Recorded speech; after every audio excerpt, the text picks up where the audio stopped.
Assalamualaikum warahmatullahi wabarakatuh. Innal hamdalillah nahmaduhu wa nasta'inuhu wa nastaghfiruh wa na'udzu billahi min shururi anfusina wa sayyiati a'malina.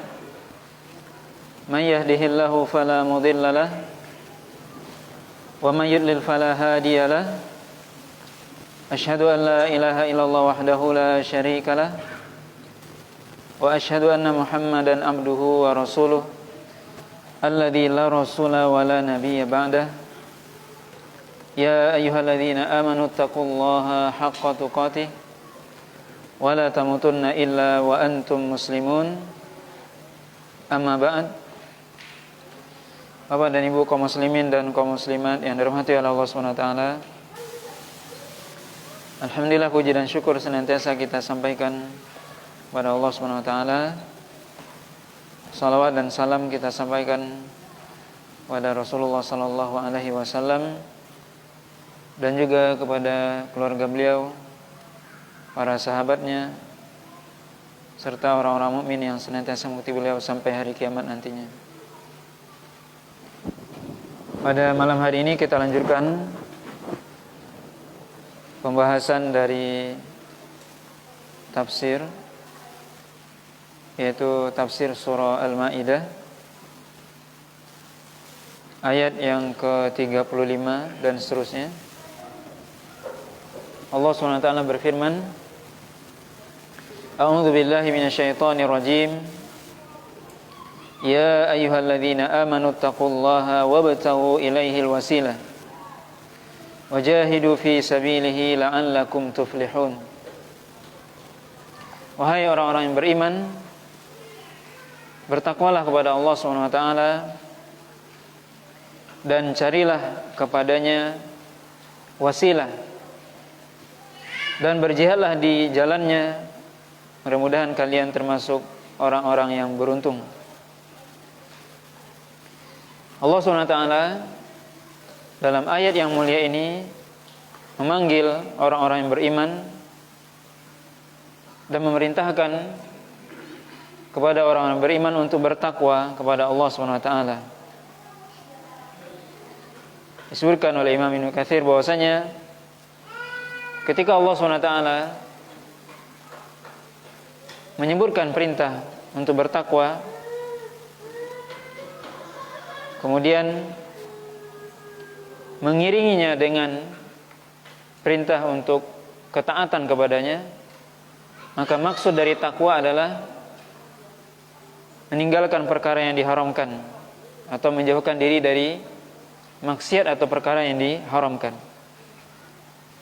Karena takwa tentunya adalah melaksanakan yang diperintah dan menjauhkan yang dilarang.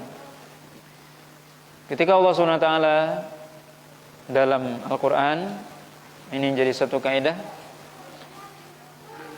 menyuruh untuk bertakwa kepada Allah. Kemudian setelah perintah takwa ada perintah juga, perintah berupa ketaatan. Maka perintah takwa tadi dimaksudkan adalah, atau maksudnya adalah menjauhkan diri dari maksiat atau perkara yang diharamkan. Allah SWT dalam ayat ini memerintahkan kita untuk bertakwa kepada Allah, kemudian memerintahkan kepada kita untuk wabtaghu ilaihil wasilah, yaitu mencari al-wasilah, yang mana al-wasilah itu ya secara bahasa artinya jalan atau cara. Itu secara bahasa. Abdullah bin Abbas radhiyallahu taala anhuma mengatakan al-wasilah ay al-qurbah. Al-wasilah artinya adalah al-qurbah, yaitu ketaatan kepada Allah Subhanahu wa taala. Ketaatan yang bisa mendekatkan diri kepada Allah Subhanahu wa taala.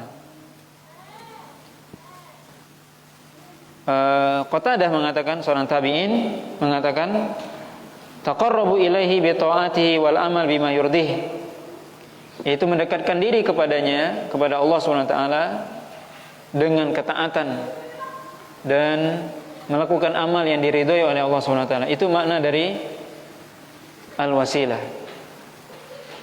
Maka kalau kita lihat makna wasilah secara bahasa dan apa yang disebutkan oleh para ulama atau para sahabat di sini, ya, Abdullah bin Abbas dan juga Qatadah tidak bertentangan.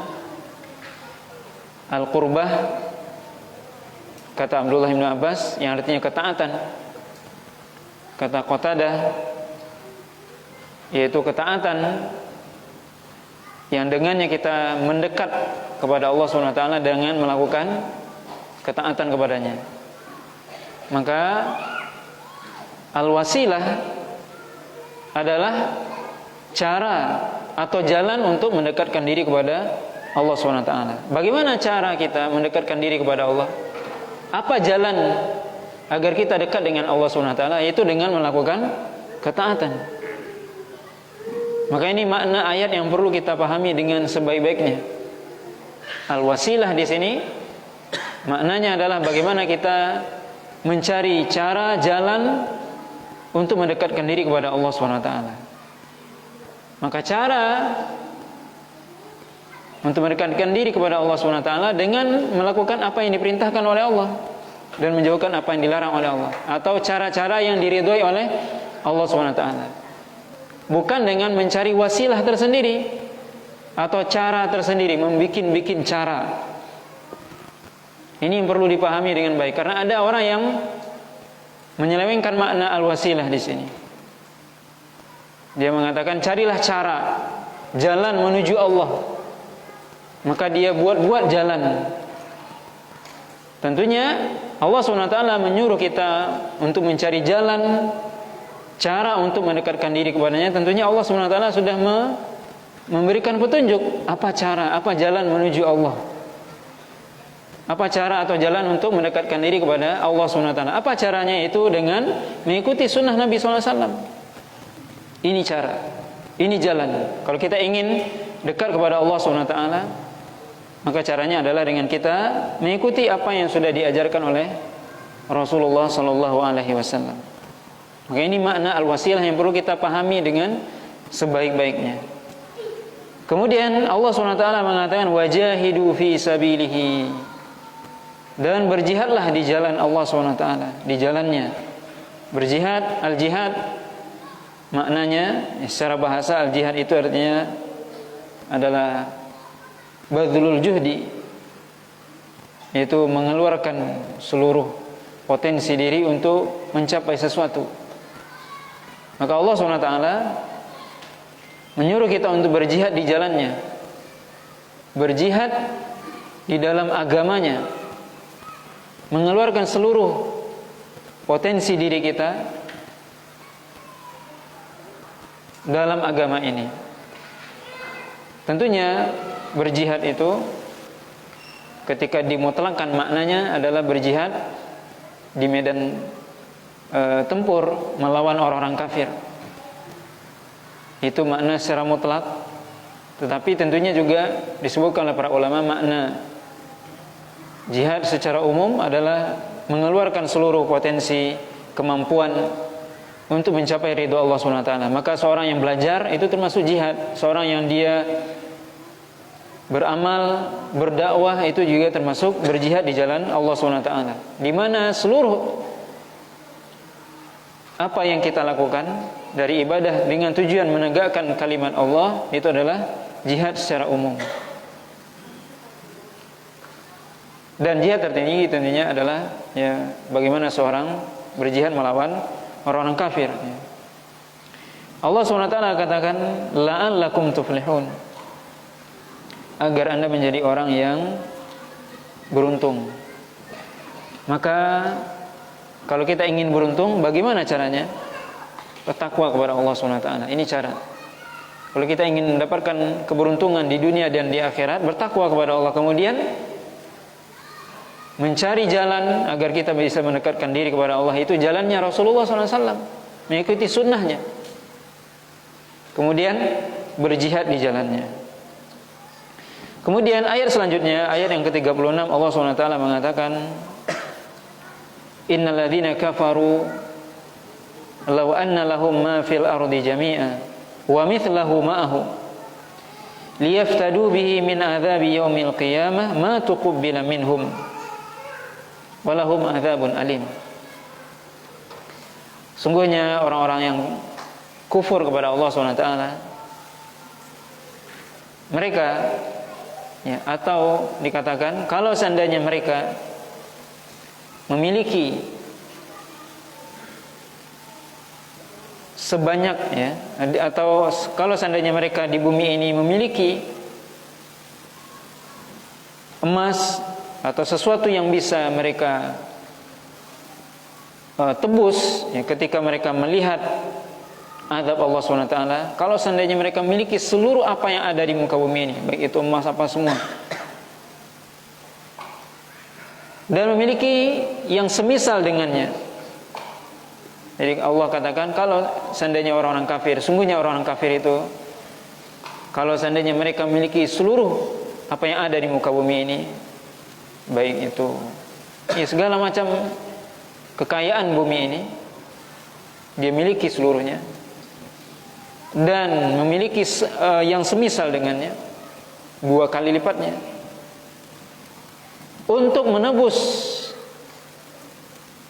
azab Allah SWT nanti di akhirat, maka Allah SWT mengatakan ma tuqabbala minhum, maka tidak akan diterima darinya, walahum adzabun alim, yaitu bagi mereka azab yang sangat pedih. Orang-orang kafir nanti di akhirat, mereka na'udzubillah ketika melihat azab Allah SWT, mereka berandai-andai maksudnya kalau kami bisa kembali ke dunia, kalau seandainya kami memiliki dunia dan sebagainya, dan mereka ingin tebus itu. Tapi Allah SWT tidak akan menerima hal tersebut. Ini menunjukkan bahwasanya orang-orang kafir nanti di akhirat akan menyesali apa yang mereka lakukan, dan mereka akan berusaha untuk mengorbankan apa yang mereka miliki untuk menembus azab. Ini menunjukkan bahwasanya azab itu sangat dahsyat, sehingga mereka ingin ya, kalau seandainya kami punya dunia semua kami berikan untuk selamat dari azab Allah SWT. Tapi itu tidak mungkin. Tidak mungkin mereka keluar dari azab Allah SWT. Maka ini menunjukkan bahwasanya orang-orang kafir mereka kekal di dalam neraka, bagi mereka azab yang terus menerus. Bahkan Allah SWT katakan dalam ayat 37, yuriduna ay yakhruju minan nar wa ma hum bikharijina minha wa lahum adzabun muqim. Mereka itu ingin keluar dari neraka. Ya, mereka itu orang-orang kafir ya, ketika melihat azab tersebut, azab Allah yang sangat besar yang belum pernah mereka lihat sebelumnya, mereka ingin keluar dari neraka. Wa ma hum bikharijina minha, kata Allah. Mereka tidak mungkin keluar darinya.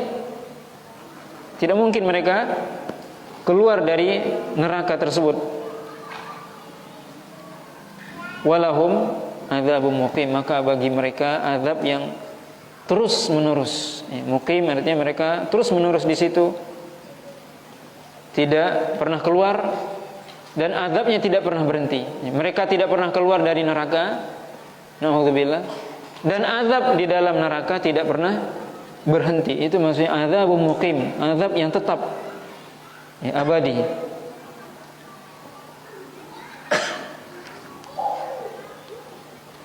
Kemudian ayat selanjutnya, ayat yang ke-38, Allah SWT mengatakan was-sariqu was-sariqatu faqata'u aydiyahuma jazaa'an bima kasaba nakalan minallah wallahu azizun hakim. Pencuri laki-laki dan pencuri perempuan, maka potonglah tangan mereka berdua sebagai balasan terhadap apa yang mereka lakukan ya, mereka berdua lakukan sebagai balasan dari Allah SWT, dan Allah SWT maha perkasa lagi maha bijaksana. Maka ayat ini ya, sebelumnya kita sudah sebutkan, atau Allah SWT sudah menyebutkan dalam ayat 34 ya, tentang balasan bagi orang-orang yang muharabah, yaitu orang-orang yang merampok. Maka ayat yang ke-38 Allah SWT menyebutkan di sini balasan bagi pencuri, orang yang mencuri, mengambil harta orang lain. Kalau merampok, ya jelas ya, mengambil harta dengan terang-terangan, itu merampok. Kalau ini mencuri sembunyi-sembunyi, Allah SWT katakan wasariqu wasariqatu, ya, pencuri laki-laki dan pencuri wanita ini sama, baik laki ataupun perempuan. Kalau dia mencuri, faqata'u aydiyahuma, maka potonglah tangan mereka berdua, ya, pencuri tersebut, jazaa'an bima kasaba, sebagai balasan terhadap apa yang diusahakan oleh mereka berdua. Nakala minallah, ya, sebagai siksaan dari Allah SWT. Allahu azizun hakim. Di sini disebutkan oleh para ulama bahwasanya yang disebut mencuri itu ada beberapa syarat. Kapan orang dikatakan mencuri? Yang pertama yang perlu diperhatikan, seorang dikatakan mencuri kalau seandainya dia mengambil sesuatu tersebut, sesuatu yang berharga itu secara khufiyah. Khufiyah artinya sembunyi-sembunyi. Itu disebut pencuri. Sebab kalau terang-terangan namanya merampok, bukan pencuri. Maka balasannya lain lagi, hukumannya lain. Yaitu sebagaimana disebutkan dalam ayat sebelumnya. Yang kedua, barang yang dicuri itu fi hirzin, kata para ulama, di dalam sesuatu tempat yang disimpan. Jadi kalau misalnya terletak misalnya di atas meja ini, nah itu tidak mencuri namanya, karena tidak disimpan. Misalnya HP ini tergeletak di sini terus diambil sama orang, itu tidak mencuri namanya, karena ini di tempat umum. Yang dikatakan mencuri itu yang dipotong tangannya apa? Dia disimpannya dalam laci atau dalam lemari. Lemarinya dikunci, lemarinya ada dalam kamar, kamarnya dikunci, nah, dia masuk pelan-pelan. Maka itu yang dikatakan pencuri, yang akan mendapatkan hukuman sanksi berupa potong tangan. Kemudian juga ada syarat ketiga yang disebutkan, walaupun nanti berbeda pendapat. Secara umum sepakat para ulama, cuman beda dalam tafsirnya, yaitu barang yang dicuri harus sampai satu nisab, nisab curi, ada nisab mencuri. Artinya ada batas minimal harta yang dicuri. Ya, kalau dia misalnya mengambil sesuatu yang kalau belum sampai pada nisab tadi, itu nggak dipotong tangannya, tapi tetap mungkin diberikan hukuman, tapi tidak dipotong. Maka dipotong tangan ini minimal 3 hal tadi yang perlu diperhatikan. Jadi kapan seorang mencuri itu dipotong tangannya? Pertama, dia ngambilnya secara sembunyi-sembunyi dia ambil. Yang kedua, barang tersebut memang disimpan di tempat yang rapi, yang bagus. Yang ketiga, barang yang dicuri itu bernilai, ada nisabnya, nanti kita sebutkan ya. Di mana di sini sebenarnya ada beberapa pendapat para ulama, tapi insya Allah pendapat yang lebih kuat kita sebutkan di sini, pendapat Imam Syafi'i dan yang lainnya, berdasarkan hadis Rasulullah SAW ya, yang diriwayatkan oleh Imam Bukhari dan Muslim, bahwasanya nisab dari barang curi ini itu adalah 1/4 dinar. Disebutkan dalam hadis dari Aisyah radhiyallahu taala anha, tuqta'u yadus sariq fi rub'i dinar fasa'idan, yaitu dipotong tangan pencuri dalam atau ketika dia mencuri di 1/4 dinar atau lebih. Fasa'idan artinya atau lebih. 1/4 dinar, berapa 1/4 dinar? Enggak sampai 1 dinar, cuma 1/4. 1 dinar itu disebutkan oleh para ulama, 1 dinar itu lebih kurang sekarang 4,25 gram emas murni. Ya, 4,25, 4/4. Itu 1 dinar. 1 dinar itu 4,25 gram emas murni, emas 24 karat. Berarti kalau 1/4 dinar 1 gram koma sekian. Coba bagi 4,25 bagi 4, berarti sekitar 1,606, lebih kurang. Kalau dia mencuri senilai itu atau lebih, ya 1 gram, 06 emas murni atau lebih, barang yang dicuri itu nilainya, harganya, maka baru dipotong tangannya. Nah, ini namanya nisab atau minimal ukuran seorang dipotong tangannya. Dan tentunya juga nanti disebutkan yang mencuri adalah orang yang balik dan berakal, ya. Di sini disebutkan, ya, Allah SWT mengatakan as-sariqu was-sariqah, pencuri laki-laki dan pencuri perempuan dipotong tangannya. Maka sama, laki-laki ataupun perempuan ketika dia mencuri maka harus dipotong tangan dengan, kalau sudah terpenuhi syarat. Dan perlu kita ketahui, ini hukum Islam. Dan ini pernah terjadi di zaman Nabi SAW, diriwayatkan oleh Imam Muslim, bahwasanya seorang wanita Quraisy dari Bani Makhzum, ketika itu dia meminjam kalung punya saudarinya, seseorang. Kemudian dia minjam, tidak dia kembalikan. Bahkan ketika ditanya, saya nggak ada minjam, dia membantah. Maka itu dianggap oleh Rasul mencuri. Jadi ketika seorang minjam kemudian dia tidak mengembalikan, bahkan ketika ditanya, kamu kemarin minjam? Enggak. Maka itu dianggap mencuri. Maka kemudian sampai itu kepada Rasul SAW. Kemudian para orang-orang Quraisy ketika itu merasa gelisah. Kenapa merasa gelisah? Ini perempuan istilahnya bangsawan dari Bani Makhzum. Kalau sampai kepada Rasul berarti apa? Harus dipotong tangannya. Gimana kita mau memotong wanita bangsawan? Akhirnya apa? Mereka mengatakan minta syafaat. Kemudian dikatakan, siapa yang berani minta syafaat kepada Nabi? Maka mereka mengatakan, orang yang dicintai oleh Nabi. Siapa itu? Usamah bin Zaid. Maka kemudian diutus Usamah bin Zaid untuk datang kepada Rasulullah SAW agar dia memberikan syafaat, agar wanita ini tidak dipotong tangannya. Kemudian Nabi SAW ketika itu disebutkan, ya, dalam hadis ini, ya, disebutkan oleh Imam Bukhari dan Muslim ini, ya, hadisnya dari Aisyah kita baca di sini, bahwasanya wanita dari Quraisy itu dari Bani Makhzum mencuri pada ketika perang Fathul Makkah. Kemudian mereka mengatakan, siapa yang bisa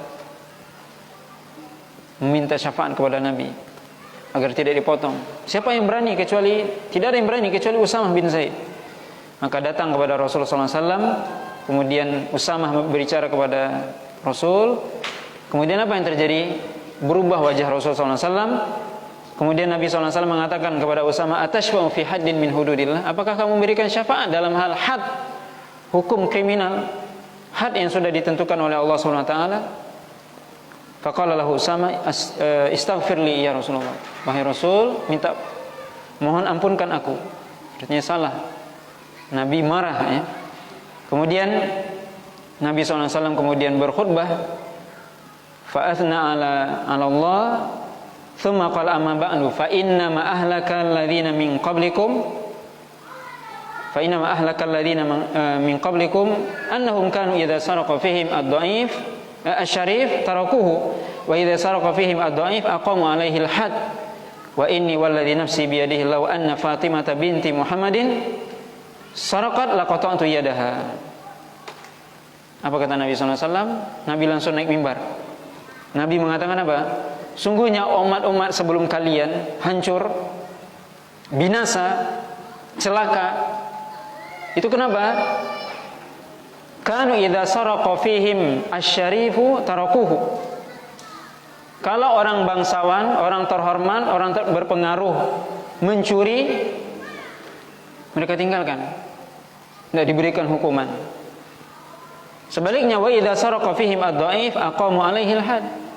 Tapi kalau yang mencuri itu adalah orang lemah, orang miskin, orang tidak terpandang, tidak punya pengaruh, maka mereka segera menghukum, memberikan sanksi. Apa kata Nabi SAW? Wa inni walladhi nafsi biyadihi law anna Fatimata binta Muhammadin SAW saraqat laqata'tu yadah. Kata Nabi, demi jiwaku yang ada di tangannya, itu demi Allah, kalau seandainya Fatimah putri Muhammad mencuri, aku sendiri yang potong tangannya. Maka kemudian apa? Dipotonglah tangan wanita tersebut. Nah, di sini bisa kita lihat Nabi SAW ya, tegas dalam hal apa? Dalam hal menegakkan hukum. Jadi istilahnya kalau bahasa kita, ya, hukum tidak pandang bulu. Siapa yang melakukan, siapa yang melanggar dihukum, siapapun dia. Tidak pandang ini orang terpengaruh atau berpengaruh atau tidak, ini terhormat atau tidak. Nabi katakan, umat terdahulu hancur celaka. Kenapa? Kalau orang terhormat menurut mereka, itu orang terhormat, bangsawan dan sebagainya, melakukan kesalahan, tidak hanya mencuri, yang lain juga. Ini hanya contoh kasus. Mereka tinggalkan, tidak diberikan sanksi. Mungkin diberikan syafaat, atau mungkin disogok dan sebagainya. Tapi kalau seandainya yang mencuri orang-orang yang tidak punya kedudukan, langsung serta-merta cepat mereka. Ini menunjukkan apa? Tidak adil dalam menegakkan hukum. Maka Nabi SAW langsung marah. Nabi mengatakan, coba kalau Fatimah saja aku penggal, aku potong itu tangannya. Nah, ini seorang pemimpin seperti itu. Bagaimana keadilan walaupun itu ya anaknya sendiri, karib kerabatnya sendiri. Ini kita lihat ya. Bagaimana ketika keadilan ditegakkan, maka hukum itu berwibawa. Pemimpin itu berwibawa. Tapi kalau hukum tidak ditegakkan, hukum tidak punya wibawa, pemimpin gak punya wibawa. Ini yang perlu kita pahami dengan baik ya. Kemudian juga yang perlu kita pahami dengan baik adalah Allah SWT jelas-jelas dalam Al-Quran di sini menjelaskannya. Tentunya sebagaimana sebelumnya menyebutkan, Allah SWT menyebutkan merinci hukuman bagi perampok dalam ayat 34. Ini dalam ayat 38 hukum pencuri, dan juga dalam ayat-ayat yang lainnya seperti hukum zina dan sebagainya, hukum qisas, pembunuh itu diqisas dan sebagainya. Ini semua adalah hukum Islam, harus ditegakkan. Kalau kita ingin keadilan ada di muka bumi ini, hukum Islam harus ditegakkan. Contoh yang sederhana dalam hal kriminal ini. Bagaimana kriminal bisa berkurang atau bisa jadi sangat sedikit kalau seandainya hukuman ini, hukuman yang Allah terapkan ini diterapkan. Sanksi yang ditetapkan oleh Allah SWT diterapkan. Hari ini kita bisa lihat mereka mengatakan bahwasanya oh itu hukum pancung, misalnya kalau pembunuh dipancung atau pencuri dipotong tangannya atau pezina yang sudah menikah dirajam sampai mati, itu adalah hukum kanibal katanya, hukum orang Badui, orang-orang kuno. Itu label-label yang kita dengar hari ini. Itu zaman dahulu, itu nggak cocok zaman sekarang. Sekarang ini zaman Madani katanya. Itu zaman Kurawi katanya. Zaman Badui lama itu. Nggak cocok. Kita katakan kepada mereka, siapa yang menurunkan Al-Quran? Siapa yang menurunkan hukum ini? Allah. Dan Allah lebih tahu mana yang baik dan mana yang buruk untuk umat manusia ini, mulai dari sejak Allah ciptakan sampai hari kiamat. Kita lihat bagaimana ketika hukum Allah diterapkan di zaman Rasulullah SAW, tetap ada yang melanggar, tapi tidak banyak. Tapi hari ini coba kita lihat. Hari ini kita lihat, ketika hukum tidak ditegakkan, hukum Islam tidak ditegakkan, malah hukum di negara kita adalah hukum warisan, hukum Belanda, naudzubillah, hukum penjajah, bukan hukum Islam dalam hal apa? Kriminal. Maka apa yang terjadi? Coba kita lihat, penjara-penjara banyak isinya maling. Istilahnya maling dikasih makan. Coba penjara-penjara itu dirubah menjadi apa? Pesantren. Maling itu dikasih makan 3 kali sehari itu. Coba kalau anak-anak itu apa? Penjara itu jadi apa? Pesantren itu. Coba kalau dipotong tangan, akan berpikir 1000 kali itu maling. 1000 kali. Kalau seandainya pembunuh, dibunuh juga dikisos, akan berpikir 1000 kali itu orang. Nah, ini bisa kita lihat ya, di zaman sekarang satu-satunya negara yang menerapkan ini hanya Arab Saudi. Dan bisa kita lihat bagaimana kejahatan di sana. Nah, di sini bisa kita lihat ya bagaimana Allah SWT merinci. Coba kita lihat kenapa Allah SWT merinci menyebutkan ini. Dan kemudian kita umat Islam sebagian, kalau orang kafir mengatakan ini hukum nggak sesuai dengan Islam, nggak sesuai dengan zaman, wajar, mereka kafir. Tapi ada orang-orang Islam yang mengatakan tidak perlu ini diterapkan, ini hukum apa? Badui. Anda beriman atau tidak? Ini ayat Al-Quran. Kemudian ada yang mengatakan bahwasanya yang baik ini hukum hasil pikiran Anda. Yang akhirnya coba kita lihat sekarang, banyak penjara-penjara itu isinya apa? Itu semua para kriminal. Dan mereka tidak jerat-jerat. Karena hukum yang diterapkan tidak membuat jerat. Jadi kalau kita ingin kriminal berkurang di negeri ini, caranya atau di bumi ini secara umum, gimana? Terapkan hukum Islam, selesai. Coba tes. Siapa yang bunuh dikisos, coba. Berani nggak mereka membunuh? Maka ini yang perlu kita pahami. Sebagai seorang muslim, kita harus mengimani bahwasanya ini hukum Allah, inilah yang paling baik. Dan ini sekali lagi juga menjadi perhatian bagi kita, agar kita sebagai seorang muslim hendaknya meyakini inilah hukum yang benar, inilah hukum yang mestinya ditegakkan. Bukan hukum manusia, buatan manusia, bukan. Tapi ini hukum Islam. Dan ini berkaitan dengan akidah yang kita sebutkan tadi. Ya, hari ini kita mendengar suara-suara miring dan sebagainya yang mengatakan hukum ini, ya, hukum pancung itu hukum kanibal dan sebagainya. Yang mengatakan itu orang Islam, ini yang miris dan menyedihkan. Yang mengatakan itu orang Islam. Dia tidak yakin dengan Al-Qur'annya. Ini padahal Al-Qur'an ini.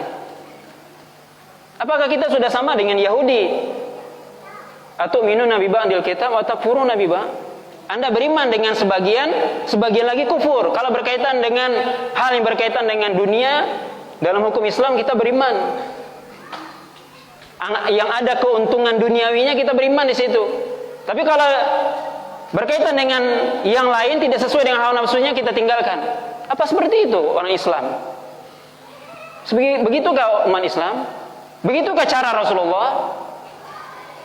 Itukah Islam yang sebenarnya? Kalau hukum Islam berkaitan dengan zakat, haji, kita berteriak dengan lantang, hukum Islam ditegakkan. Tapi ketika berkaitan dengan kriminal dan sebagainya, itu enggak, hukum Islam enggak bisa. Sama dengan Yahudi dong kita. Beriman dengan sebagian Al-Quran kita beriman, sebagian lagi kita campakkan. Apa beda kita dengan Yahudi? Maka ini perlu dipahami sebagai seorang muslim, bagaimana dia benar-benar menerapkan hukum Islam secara Kafa. Kita sering membaca ayat itu. Ya ayyuhalladzina amanu udkhulu fis silmi kafa. Wahai orang beriman, masuk dalam Islam secara keseluruhan. Sempurna, secara menyeluruh. Jangan parsial, jangan setengah-setengah, sebagian-sebagian. Secara keseluruhan. Maka kita lihat hari ini miris kita. Kejahatan banyak sekali. Mungkin setiap hari kita bisa baca, mulai dari pagi sampai malam, ada yang membunuh, ada yang memperkosa, ada yang mencuri, hampir tidak berhenti itu berita tiap hari. Kenapa ini tidak bisa tidak berhenti? Karena kita tidak menaikkan syariat Islam ini.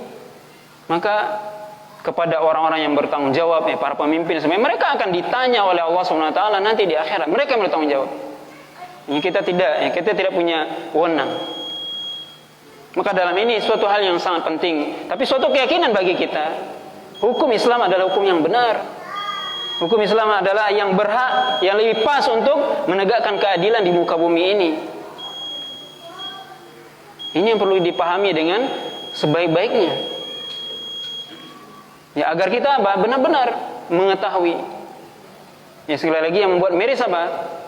Adalah orang-orang yang meneriakkan itu, yang membantah itu adalah orang-orang Islam. Kalau orang kafir ya kita wajar, mereka tidak beriman, tidak baca Al-Quran. Tapi ini orang Islam yang mereka mengatakan tidak pas. Kisah zaman ini tidak pas, kata dia. Potong tangan itu cara Badui. Ini kan melecehkan Al-Quran. Ini bahaya perkataan itu.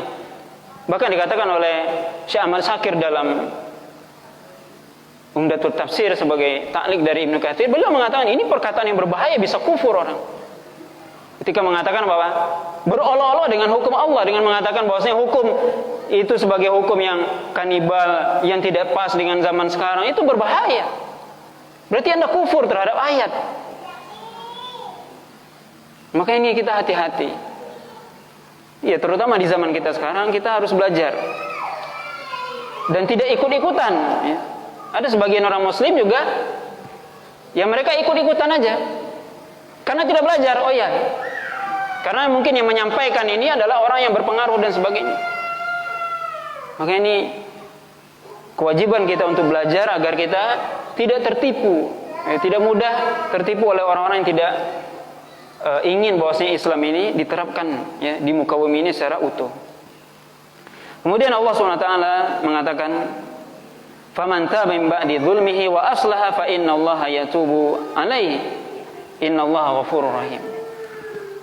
Tapi kata Allah SWT, siapa saja yang dia bertaubat setelah melakukan kezaliman, secara khusus yaitu mencuri, secara umum seluruh perbuatan dosa, dia bertaubat setelah dia melakukan dosa. Wa aslaha, dan dia melakukan perbaikan terhadap dirinya, fa innallaha yatubu 'alaihi.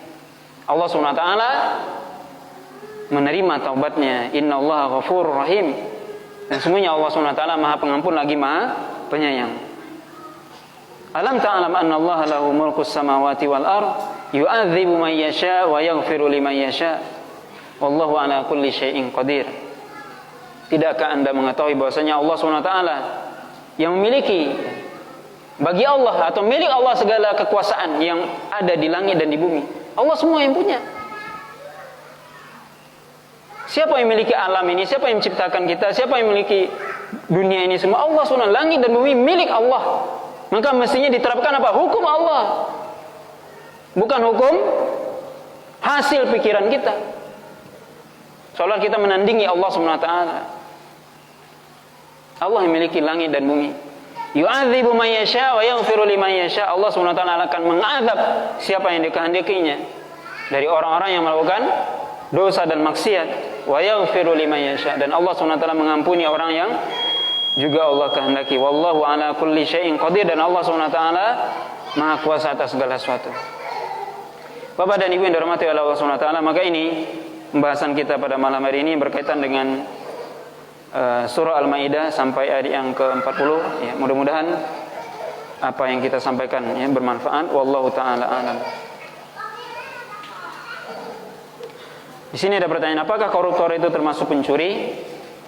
Ya wallahu alam, minimal koruptor itu dikatakan adalah orang yang mengkhianati amanah. Karena dia tidak mengambil harta secara sembunyi-sembunyi, tapi dia menyalahkan atau menyalahi apa wewenang yang dia punya. Dia disuruh atau diberikan misalnya amanah untuk memegang suatu jabatan, dia yang pegang anggaran misalnya, kemudian dia ambil itu anggaran. Berarti apa? Dia berkhianat. Maka dia disebut pengkhianat ya. Tentunya bagaimana hukumnya? Hukumannya tentunya perlu kita ketahui bahwasanya hukum dalam Islam itu ada dua macam, hukum kriminal maksudnya. Ada yang disebut had. Had itu seperti tadi, pencuri dipotong tangan, kemudian zina dirajam sampai mati misalnya, dan seterusnya. Had itu artinya hukum yang sudah ditentukan oleh Allah dan Rasulnya. Itu namanya had. Yang kedua ada hukuman yang tidak ditentukan berapanya dan bagaimananya, tapi dikembalikan kepada waliul amar, pemimpin. Itu namanya ta'zir. Dan dua-duanya ini tentunya disyariatkan. Had itu sudah ditetapkan oleh Allah dan Rasulnya. Yang kedua ta'zir, itu yang kejahatan yang tidak ditetapkan oleh Allah SWT dan Rasulnya hukumannya, tapi itu dikembalikan kepada ijtihad pemimpin waktu itu ya. Dan dua-duanya kita katakan itu disyariatkan ya. Wallahu ta'ala alam. Subhanakallah wa bihamdika asyhadu an la ilaha illa anta astaghfiruka wa atubu ilaik. Wa sallallahu ala nabiyyina Muhammadin wa ala alihi washabihi wasallam. Wassalamualaikum warahmatullahi wabarakatuh.